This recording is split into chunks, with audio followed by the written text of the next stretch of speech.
Selamat berjumpa kembali dengan kami, channel Film Legenda Nusantara. Dalam channel ini, kami akan menyajikan cerita-cerita legenda, cerita-cerita sejarah Nusantara, kejayaan Nusantara. Semoga kita semua akan menyadari bahwa negara kita, Nusantara, adalah negara yang sangat luar biasa. Salam NKRI. Kidung Senja di Mataram bagian 27. Aku tidak akan melawan dan sudah kuketahui sebelumnya akan bahayanya usahaku menyadarkan sang adipati. Adimas Adipati, saya sudah siap menjadi tawanan yang tidak mempunyai kesalahan apapun. Tanpa melawan Ki Sinduening ditangkap dan dimasukkan ke dalam ruangan tempat tahanan yang kokoh, dijaga oleh pasukan keamanan. Demikianlah keadaan di Sinduening dan berita penangkapannya itu tentu saja didengar oleh para anak buahnya, yaitu pasukan penyelidik Dvan Mata-Mata dari Mataram yang disebarnya.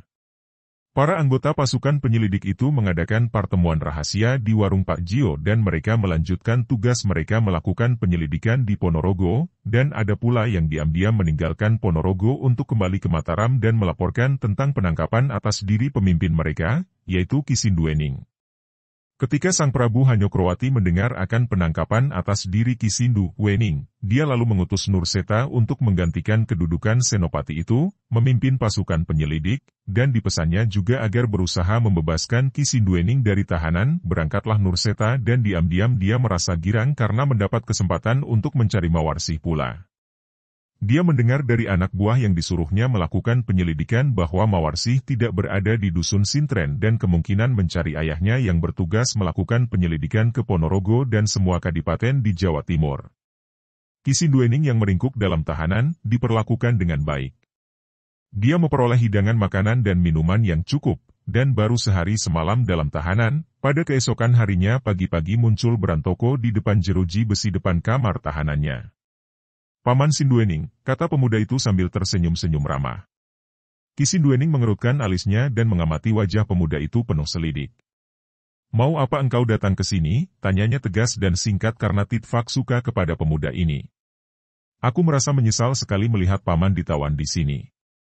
Kenapa paman harus mengambil sikap bermusuhan dengan sang adipati? Kalau paman suka bekerja sama, tentu tidak akan ditawan, malah menjadi tamu agung. Cukup, pergilah.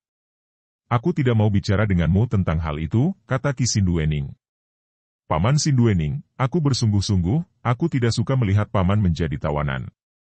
Aku akan dapat menolongmu, membebaskanmu, paman. Apa maksudmu? Ki Sinduening memandang tajam penuh selidik, tidak mau percaya begitu saja ucapan pemuda itu. Paman, andai kata kau tidak melihat paman sebagai kakak seperguruan guruku, tentu aku pun ingat bahwa paman adalah ayah di Ajeng Mawarsih yang kucinta sepenuh jiwa ragaku. Paman Sinduening, berjanjilah paman bahwa paman menyetujui aku menjadi suami di Ajeng Mawarsih, dan aku akan membebaskan paman dari tempat ini. Kerut-merut di kening orang gagah itu makin mendalam. Dia amat menyayang putrinya. Lebih besar kesayangannya terhadap putrinya daripada nyawanya sendiri. Dan kini pemuda bejat akhlak ini membujuk dia untuk menukar keselamatannya dengan diri putrinya? Tidak. Berdebah engkau, Brantoko. Pergilah, sampai mati pun aku tidak sudi membiarkan putriku menjadi istri seorang jahanam seperti engkau. Wajah Brantoko yang tampan itu menjadi marah sekali, lalu pucat dan merah kembali. Kedua tangannya yang besar dan kokoh itu dikepal, seolah-olah dia hendak menerjang dan menyerang Ki Sinduening yang berada di balik jeruji besi. Akan tetapi, tentu saja dia tidak berani. Dia mengamankan tinju kanannya yang besar ke arah muka Ki Sinduening. Baik, kalau begitu akan kuusahakan agar engkau disiksa dan dibunuh di sini. Dan aku akan tetap mendapatkan Mawarsih, baik secara atau secara kasar. Keparat busuk, enyahlah, bentak Ki Sinduening dan matanya mencorong seperti mata harimau, membuat pemuda itu surut dan segera meninggalkan tempat itu. Setelah dia keluar, barulah para penjaga berdatangan lagi mendekati tempat tahanan itu. Dia harus dapat menyelamatkan diri, walau hanya untuk mencegah pemuda jahat itu membuktikan ancamannya terhadap Mawarsih tadi. Nurseta menunggang kudanya yang berbulu dauk dan tinggi besar. Pemuda ini memang gagah sekali. Selain tampan dan lincah, juga wajahnya yang berkulit kuning itu selalu bersih, rambutnya selalu terpelihara rapi, pakaiannya juga rapi dan bersih. Dia memang suka bersolek. Di belakangnya terdapat selosin prajurit yang mengikutinya. Sekali ini, dia dan prajuritnya tidak menggunakan pakaian seragam, melainkan pakaian biasa sehingga mereka seperti orang-orang muda yang sedang berpesir atau sedang hendak berburu binatang. Seperti Nurseta, 12 orang prajurit itu pun menunggang kuda. Rombongan itu sudah melewati puncak Gunung Lawu setelah kemarin Nurseta singgah di Dusun Praban di mana ayahnya, Ki Demang Padan Suta, menjadi demang di dusun itu. Nurseta menceritakan kepada ayahnya bahwa ia bertugas mencari Ki Sinduening di daerah Ponorogo dan dalam percakapan itu, Nurseta juga bercerita kepada ayah ibunya bahwa ia terpikat oleh Mawarsi, dan menyatakan keinginan hatinya untuk kelak memperistri gadis itu. Ketika rombongan itu tiba di tepi sebuah hutan, tiba-tiba Nurseta mendengar jerit tangis wanita. Mendengar ini, cepat dia membelokkan kudanya memasuki hutan itu, diikuti oleh anak buahnya. Kuda yang ditunggangi Nurseta lebih cepat larinya dan sebentar saja dia sudah tiba di tempat di mana terdengar tangis wanita itu. Dan dia melihat dua orang laki-laki tinggi besar sedang memegangi seorang wanita cantik yang meronta-ronta dan menjerit-jerit. Mudah saja diduga apa yang akan dilakukan dua orang laki-laki yang tertawa-tawa itu, maka sekali melomat Nurseta sudah turun dari kudanya dan lari menghampiri mereka. "Bedebah, lepaskan wanita itu," bentak Nurseta dengan geram. Dua orang laki-laki tinggi besar itu menoleh dan ketika mereka melihat bahwa yang menegur mereka hanyalah seorang pemuda tampan, mereka mengeluarkan suara menggereng seperti harimau dan keduanya sudah menyerang maju dengan ganas. Akan tetapi Nurseta sudah siap siaga sejak meloncat turun dari kudanya. Dia mengelak dengan loncatan sigap, kemudian membalas dengan tamparan tangannya. Dua orang laki-laki itu menakis dan menyerang lagi, lebih dahsyat karena kini mereka sudah mencabut golok mereka yang tajam berkilauan. Menghadapi serangan golok yang menyambar-nyambar mengeluarkan suara berdesing itu, Nurseta tidak menjadi gentar.